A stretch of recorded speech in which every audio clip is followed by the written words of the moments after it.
I arrived just before the start of the ceremony. Cedarville's Lincoln High was sunlit, festive.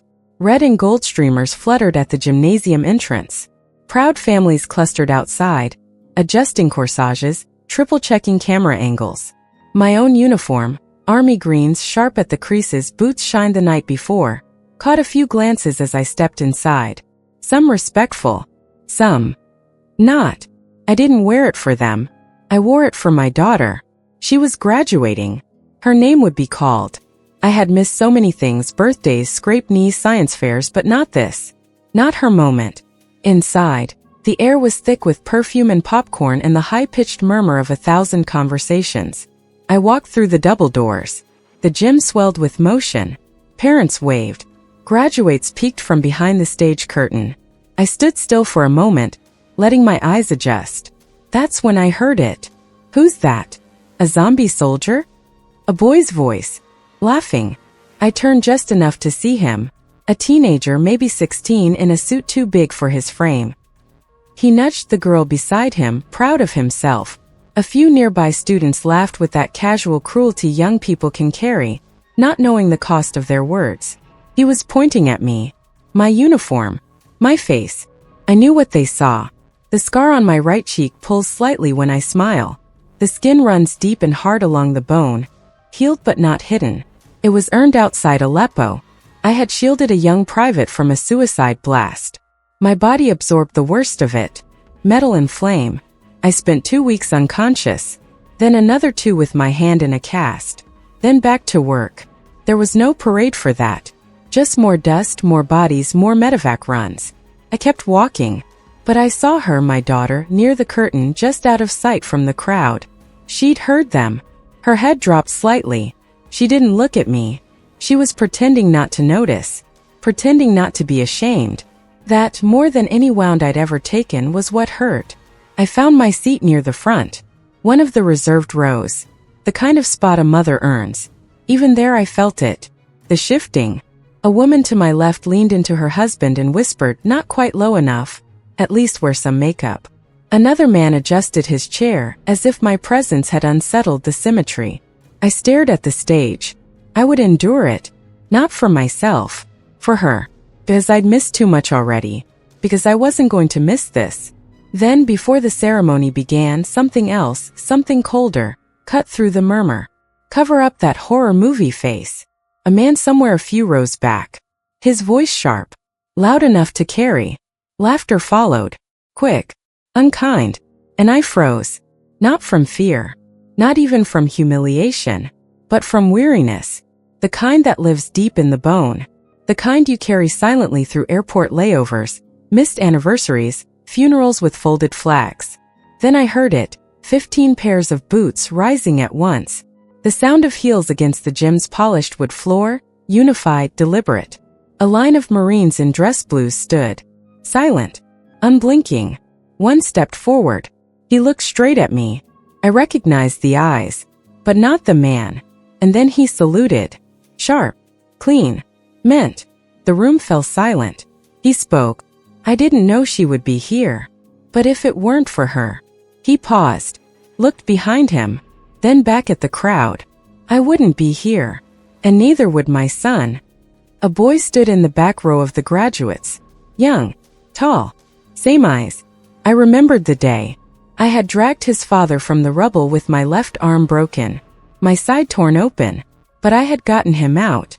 That was over 20 years ago. And now his son was here. Graduating. Because I had made it back. Because I had stayed long enough to hold the line one more day. I felt something crack inside me. But not in a painful way. In a way that reminded me who I was. And why I was there. The applause began hesitantly. One pair of hands. Then another. Then it spread. Not the polite clapping of ceremonies, but the kind that rises from the chest. The kind you don't rehearse. The boy remained standing. His gown pressed flat at the shoulders, tassel unmoving. His face bore a mixture of awe and grief. Like something he'd always been told but never fully understood had just come alive in front of him. I turned slowly in my seat. The man, his father, had lowered his hand from the salute. He still looked at me. No shame. No spectacle in his voice. Just clarity. He nodded once, then stepped aside. The 15 Marines behind him stayed upright, each one watching me, waiting, bearing that look men sometimes carry after war, a look that's not about strength or toughness, but about knowing what matters and what doesn't. I didn't stand. Not right away. The scar on my cheek felt warm, like the past was pressing up from under the skin. I thought of Aleppo again. It had been just past midnight. The sky the color of bruised slate. I was kneeling in the gravel beside a sandbag wall, checking pulses in the dark. The private next to me had barely been shaving age. Southern accent. Soft voice. He didn't hear the man approach. But I did. Not with my ears, but with something else. I turned, shielded him, just before the blast. I don't remember the sound, only the absence of it. Like the world had turned inside out. When I woke, they told me my actions saved 3 people. The private among them. I never learned his name. Didn't need to. He lived. That was enough. But now I knew. He had lived. He'd had a son. And that son stood now in a graduation robe, staring at me like I was something mythical and broken and real, all at once. The woman beside me leaned back in her chair. Her husband, too. Nobody whispered anymore. Then came movement. A blur of red gown. My daughter. Running. Her mortarboard flew off behind her. She dodged rows of parents, skidded slightly on the wax floor. Her mouth open in a cry I couldn't hear. I stood at last. By the time she reached me, I had opened my arms. She didn't slow down. The force of her hug nearly knocked me over. And for a moment, there were no uniforms. No medals. No scars. Just my daughter, pressing her face into my neck, her shoulders shaking. I'm sorry, I whispered. I missed too much. But she pulled back, her eyes wide and fierce. You gave us everything. The Marines stood still. But I saw one of them glance away, jaw clenched. And behind me, a teacher dabbed her eyes with a tissue. We held each other for a long time. Until the principal, regaining her voice, tapped the microphone and announced the next speaker. Valedictorian. My daughter. She stepped back, fixed her gown, and walked up the stairs to the podium. Her voice was clear. Even. Just like her mother's used to be. My mother, she began, didn't just serve her country. She served her daughter. Not with easy mornings or quiet dinners, but with letters from halfway around the world. With courage when I was afraid. With phone calls during finals and promises she always kept, even if they arrived late. A hush fell across the crowd. She didn't make every recital or every soccer game, but she was there when it mattered. And when I wanted to give up, she reminded me that strength is what you do when no one claps. A pause. Then, Mom, this moment is yours too. She looked at me. I love you. The applause came again. Thunderous. But I didn't hear most of it. I only heard the voice of my daughter. And it was enough. The ceremony concluded with cheers, mortarboards flung like birds into the air, the chaotic beauty of endings woven with beginnings. I stood off to the side, watching my daughter drift through a sea of hugs and camera flashes. Her smile was easy now. Unburdened. She waved me over. But I lingered near the exit, unsure of what my presence still stirred in this crowd. The whispers had quieted, but silence has its own weight, especially when it follows ridicule. Then the man, the Marine, approached again. His face was older than I remembered. Thicker around the jaw. Time had etched new lines across the corners of his eyes. But the same fire was there. Steady. Steeled. You don't remember me, do you? He asked. I shook my head. I was the private, he said. You threw yourself on top of me when that kid ran in with the vest. I was 18. Dumb. You saved my life. He said it like it was the simplest truth in the world. Not an act of valor. Not even a favor. Just a fact. Back then, he added, I didn't understand what you'd done. I knew you were hurt, but I didn't know the price. He paused. Until I had a son. His voice cracked slightly. And I realized what it means to be willing to leave him behind. I looked past him to the boy, standing with a cluster of friends. He had his father's build. His mother's eyes, probably. He was laughing. Free. I owe you that, he said. His life. My life. I tried to respond. But nothing came. So I nodded. He stepped back and saluted again. This time slowly, less formality, more reverence. The others followed suit. The 15 Marines stood once more, lifting their hands to their brows. Not for protocol. For memory. For debt. For something this world forgets too easily. Across the gymnasium, parents gathered their graduates, posed for photos. A few looked our way, unsure what they were witnessing, but moved by it nonetheless. My daughter returned, her hair damp from sweat and tears, her gown wrinkled and crooked from the run down the aisle. She reached for my hand. "Come on," she said. "They're taking pictures." I hesitated. "I don't need to be in the way." "You're not in the way," she said. "You're the reason I'm here." We walked together toward the center of the gym. Several students moved aside to make room. A few of the parents who had whispered earlier now offered tentative smiles. One woman mouthed an apology. I didn't hold it against her. It wasn't about them anymore. The photographer snapped shots of us, mother and daughter, uniforms and robes, stitched with different kinds of courage. Later, outside in the sun, she stood beneath the flagpole and leaned into my shoulder. "You know," she said, "when I was a kid, I used to be afraid you wouldn't come home." "I was too," I admitted. She nodded. "But then I learned something." "What's that?" "That you came home different. Not just scarred. Not just tired. But stronger. Like you brought part of something terrible back with you and decided to make it mean something." I said nothing. Her words landed heavy. "I'm proud of you," she whispered. "Not just because of the medals. Because you still showed up. Today. Every day you could."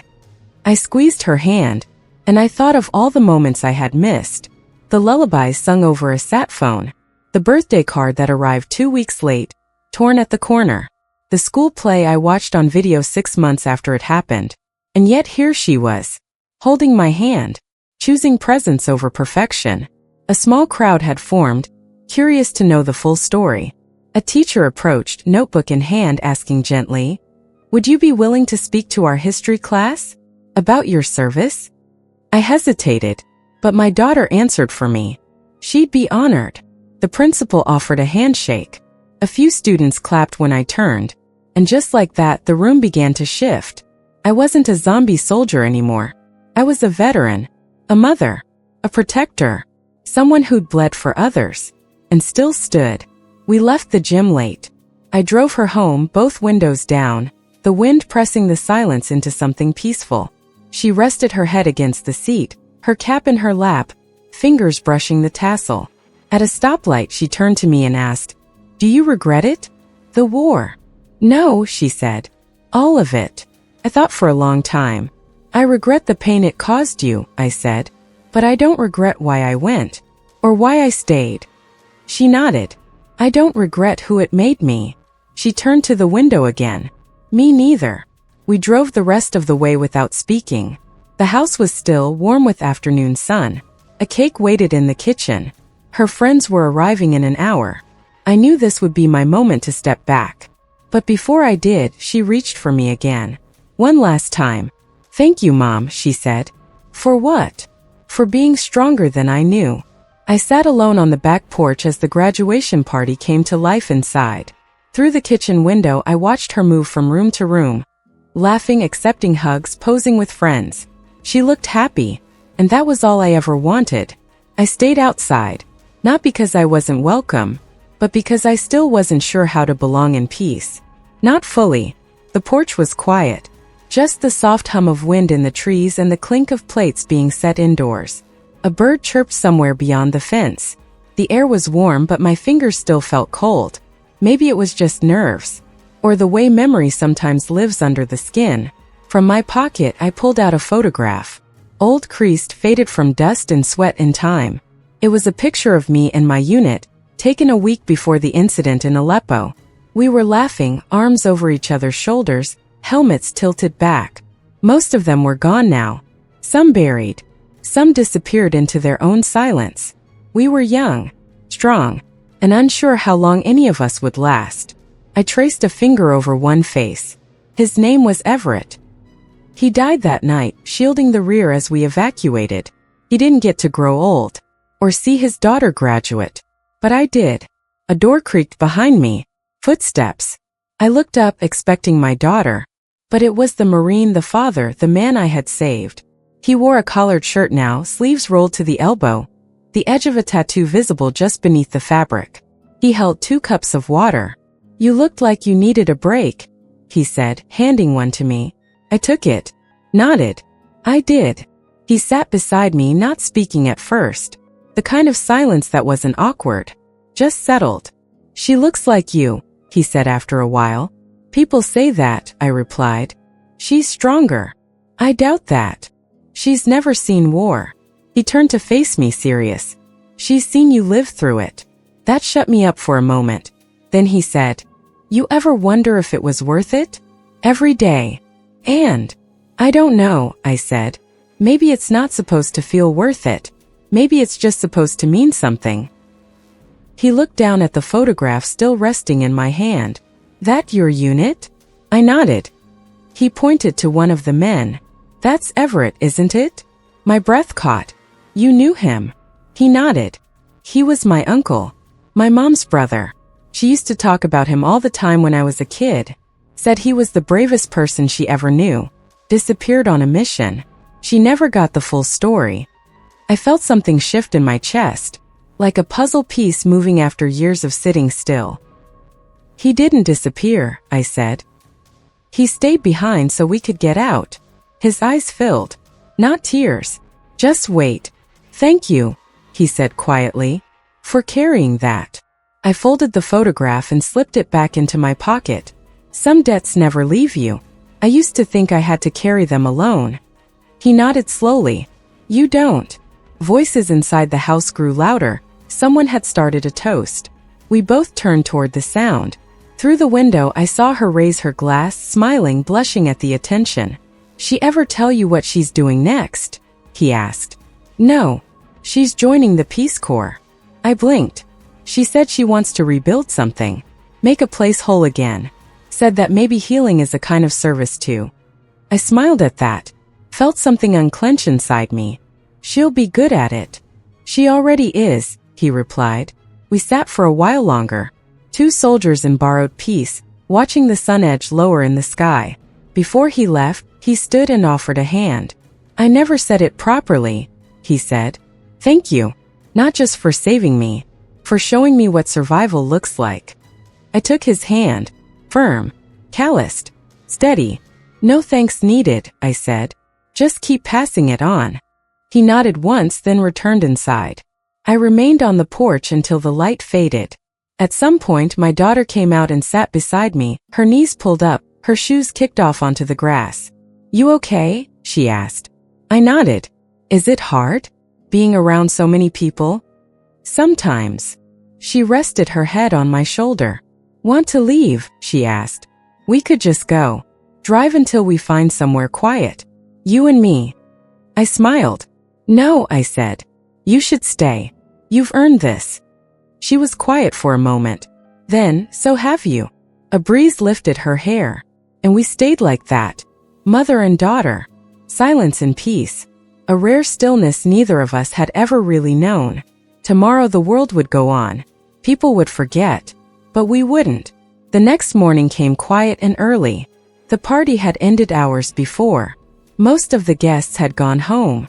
My daughter lay asleep upstairs, the light from her room soft and golden across the hallway carpet. I stood in the kitchen, coffee in hand, watching the street outside. There's a stillness in the early hours that no celebration can mimic. A kind of truth that doesn't need applause or attention. Just breath. Just presence. It was in that silence that I reached for the letter I'd carried in my bag since deployment ended. It was from a mother in Vermont. I had written her son's name on a medical tag one evening during the withdrawal from Raqqa. He hadn't survived the medevac. But before he died, he asked me to write his mother and tell her he wasn't scared. I'd never sent it. I had written it, folded it, reread it a dozen times, but never mailed it, because it felt like my words would never be enough, because the truth was too heavy, because my own heart hadn't healed enough to carry someone else's sorrow. Now, with sunlight climbing across the table, I opened it again. The words were simple. He was brave. He thought of you. He wasn't alone. I added one more sentence before sealing it again. He mattered. And so do you. I set it aside, a quiet promise I would finally keep. Later, my daughter and I sat on the front steps together, her diploma in her lap, her fingers tracing the edge of the frame. She didn't speak for a while. Then she said, "When I was little, I used to tell people my mom was a superhero." I chuckled softly. "You thought that?" I did. I didn't understand war. I just knew you were somewhere far away, doing something brave. I thought maybe you could fly. Her voice caught. Then I got older and I saw your scar. And I realized you couldn't. I nodded slowly. That's true. But that didn't make you less, she said. It made you more. She leaned her head against my arm. Even after you came home, you never stopped trying. Even when it hurt. You kept calling. Kept showing up. Kept being here in every way you could. I didn't reply. There wasn't much I could say. You want to know when I stopped being angry? She asked. I turned to her. She smiled. The day I realized I never had to ask myself if you loved me. We sat quietly for a while longer. She had packed 2 suitcases already. Her flight to Malawi left in 3 days. She would be gone a year, maybe longer. Helping build schools, she'd said. Teaching girls how to read. Healing where she could. She was her mother's daughter, too. Her birth mother. Gone 10 years now. Gone from cancer. Gone from us too soon. That's when I'd re-enlisted. Some people said I was running. Maybe I was. But it felt like the only thing I could do to make the silence bearable. And now here we were. A new cycle. A new kind of service. But this time it wasn't leaving that marked the sacrifice. It was the staying. At the airport, 3 days later, we said goodbye with few words. She hugged me tight, held on longer than expected. Then she walked away, head high, bag rolling behind her. I watched until the crowd swallowed her. Then I returned to my car. The envelope with the Vermont address was on the passenger seat. I drove straight to the post office and dropped it in the box. No fanfare. No ceremony. Just a small act of remembrance. A note of thanks paid long after the due date. That night, I attended a local veterans group in Cedarville. I hadn't been in months. Too many stories I couldn't hear. Too many silences I couldn't fill. But something had shifted. The men and women there nodded in greeting. A few asked how my daughter was. Word had gotten around. One man, a Navy corpsman with a prosthetic leg, offered me a seat beside him. He poured me coffee. Black. Strong. We didn't talk about war. We didn't talk about politics. We talked about how hard it is to stay soft after so much loss. How difficult it is to be open. And how beautiful it can be when someone recognizes your effort, not because you're a veteran, not because you wore the uniform, but because you kept showing up. That night, I slept through the night for the first time in years. No dreams. No alarms. Just breath. When I woke, I made a decision. I would speak at the high school. Not about glory. Not about medals. But about what it means to survive with your dignity. What it means to come home broken, but not defeated. What it means to be seen. I called the history teacher who had approached me after the ceremony. She sounded surprised but thrilled. She scheduled a visit for next month. And I told her something I hadn't said aloud in years. I want them to know, I said, that silence isn't the same as weakness. The day I returned to Lincoln High, the sky was overcast, the kind of gray that feels soft instead of cold. The gymnasium looked smaller than I remembered, less daunting in the light of morning than it had felt beneath the stage lights and applause. The history teacher, Ms. Emerson, met me at the front office. She was younger than I expected, early 30s maybe, with a direct gaze and a handshake like she meant it. We're grateful you're here, she said, guiding me down the corridor. Student art lined the hallway. Murals of civil rights leaders, collages of famous battles, poems about justice and memory scrawled in uneven handwriting across poster boards. They've been asking questions since graduation, she added. About you. About what that moment meant. I smiled faintly. Most of it wasn't about me. I think they know better, she replied. The classroom was full. 24 students, I shifting between me and the flag hanging near the whiteboard. A few whispered as I entered, but it wasn't the same kind of whisper as before. It wasn't derision. It was curiosity. And something quieter, respect. I sat on the edge of the teacher's desk, palms resting on my knees. No microphone. No stage. Just breath. Just presence. I'm not here to give a speech, I began. You've heard those before. I'm here because memory matters. I paused. And I told them what I hadn't told many others. Not about politics. Not even about strategy. But about the sound mortars make when they fall in the dark. About what it's like to taste metal in your mouth after a blast. About the look in someone's eyes when they realize they won't make it home. About silence. And resilience. About how dignity isn't something you get for serving. It's something you fight to keep afterward every day. I told them about my daughter. about the way she forgave things I never apologized for, about how she carried pride and grief in the same breath, about how being a parent while serving was a constant negotiation between presence and distance, love and duty. Some of the students shifted uncomfortably. Some leaned forward, but none looked away. Then I reached into my coat pocket and pulled out a small, blackened piece of metal. It was part of the fuselage from the transport that nearly took us all down outside Aleppo. I'd kept it in a velvet pouch. A reminder. This isn't a war trophy, I said. It's a scar. I keep it because it reminds me what it costs to survive, and what we owe those who didn't. A boy in the front row raised his hand. Do you hate the people who did that to you? I looked at him. A fair question. I don't know them, I said. But I know hate. It's heavy. It doesn't leave room for healing. He nodded slowly. Another student asked what I did when I got home. What it was like, adjusting. I forgot how to rest, I said. For a while, I didn't sleep more than 2 hours at a time. I memorized exits in every room. I didn't sit with my back to windows. But what hurt most was how normal everything looked. Like nothing had changed. Like I had. A long silence followed. Then the bell rang. No one moved. I glanced at Ms. Emerson. They can stay, she said. And they did. That's when I handed each of them a folded card. Inside, just one sentence. Strength is what you do when no one claps. The same words my daughter had spoken at the podium. I didn't ask them to remember me. I asked them to remember each other. The quiet ones. The unseen ones. The scarred kids. The lonely ones who showed up anyway. As I left the classroom, several students stood without being told. Not military style. Not rehearsed. Just instinct. Like respect wasn't something they were taught, but something they felt.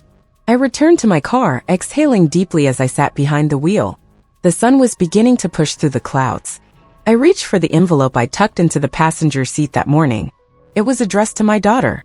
She wouldn't read it for weeks, not until she found it folded in her bag during her first night in Malawi. But I wrote it anyway. I told her I had learned to forgive myself. Not for the things I did in uniform, but for the birthdays I missed. The nights I was too tired to ask the right questions. The months I called less than I should have. I told her I loved her. Not in the simple, easy way, but in the way that bends steel and carries sorrow and still chooses joy. And I told her what I couldn't say the day she ran to me across the gym floor. You brought me back to life. That afternoon, I visited the local memorial park. There's a stone there with names etched deep into granite. No headlines. No speeches. Just names. And silence. I stood before it, hands in my pockets, the breeze tugging at my coat. A child walked by with his grandfather, pointing to the statue and asking, "Who are they?" The old man paused. "They're the reason we get to ask that question," he said. I didn't turn. I didn't speak. But I stood taller. In that moment, I didn't feel broken. Or haunted. Or invisible. I felt part of something. Not a war. A legacy. Not of violence. But of endurance. Not of conquest. But of love, because that's what survives long after the battles are over. And that's what I carried home. Months later, I sat in the audience once more. Not in uniform this time. Just a dress blouse. Simple. Quiet. My daughter was on screen. Her Peace Corps team had sent a short film of their work in Malawi. Brick schools rising from red clay. Children reading in circles. Villagers building a water pump. She stood among them, her sleeves rolled up, hands dusty. She looked at home. The local library had hosted a community evening. Veterans, teachers, students, parents. A small gathering. Modest. When the film ended, applause filled the room. She wasn't there to hear it, but I clapped anyway. And when the lights came on, someone asked if I would say a few words. I rose slowly, walked to the front, and stood for a moment, collecting breath. I've seen many kinds of strength, I began. The kind that charges into fire. The kind that carries wounded men through mud. The kind that wakes screaming in the night and still gets up the next morning. I paused. But the greatest strength I've ever known is the quiet kind. The kind that shows up. That forgives. That builds instead of destroys. I looked at the photo on the screen, my daughter, smiling, sleeves rolled. She is my legacy. Not the uniform. Not the medals. Her. I stepped down after that. The crowd was silent for a moment. Then someone stood. And then another. And the applause that followed wasn't loud. It wasn't theatrical. It was steady. Like the footsteps of those who keep walking long after others have stopped. Afterward, a young girl approached me. She looked barely 16. "Do you think someone like me could be brave too?" she asked. I smiled gently. "Bravery isn't loud," I said. "It's what you do when no one's looking." She nodded slowly. And I saw it then. The same light that had been in my daughter's eyes. The same spark I had carried across deserts, through fire, into the long, uncertain quiet of homecoming. It still lived. Not in medals. Not in scars. But in the spaces between generations. Passed forward quietly. Unbroken. Unforgotten.